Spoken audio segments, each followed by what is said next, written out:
Praise the lord. ఈరోజు వాక్యాంశము కీర్తనల గ్రంథం 149 అధ్యాయం 4వ వచనం.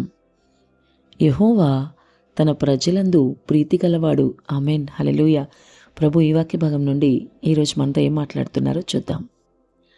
కీర్తనకారుడు ఎంత చక్కగానో చెప్తున్నాడు కదా.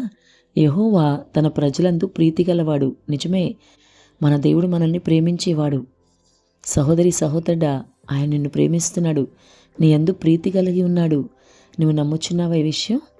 మరి దేవుడు నిన్ను ప్రేమిస్తున్నాడని అసలు నీవు ఎరిగిన వ్యక్తివేనా? ఆయన నీ యందు ప్రీతి గలవాడని నీకు అర్థమవుతుందా? తన ప్రజలను ఆయన ఎన్నడూ విడువక ప్రేమిస్తాడని నీవు గ్రహిస్తూ ఉన్నావా? నీ ప్రతి పనిలో ఆయన నీకు తోడుగా ఉన్నాడు. ఎందుకో తెలుసా? నిన్ను ప్రేమిస్తున్నాడు గనుక, నీ పట్ల ప్రీతిగా ఉన్నాడు కాబట్టి నిన్ను ఎన్నడూ విడువక ఉన్నాడు. కాబట్టి ఈ విషయాలన్నీ నువ్వు గమనించు. అందుకే కీర్తనకారుడు చాలా భరోసాతో చెప్తున్నాడు, దేవుడు తన ప్రజలందు ప్రీతి గలవాడు అని.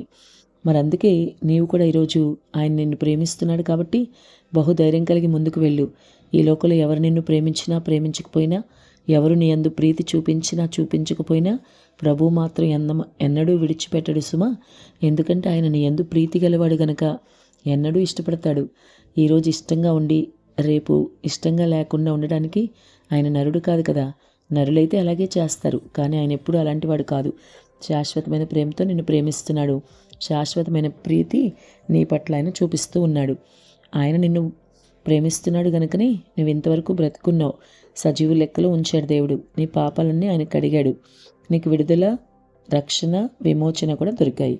కాబట్టి ఇంతవరకు నువ్వు ఎటువంటి వ్యక్తివైనా ఇక మీదటైనా ఆయన నీ యందు ప్రీతి కలిగి ఉన్నాడు గనక నీవు కూడా ఆయన్ని ప్రేమిస్తూ ఆయనకి ఇష్టంగా జీవించు.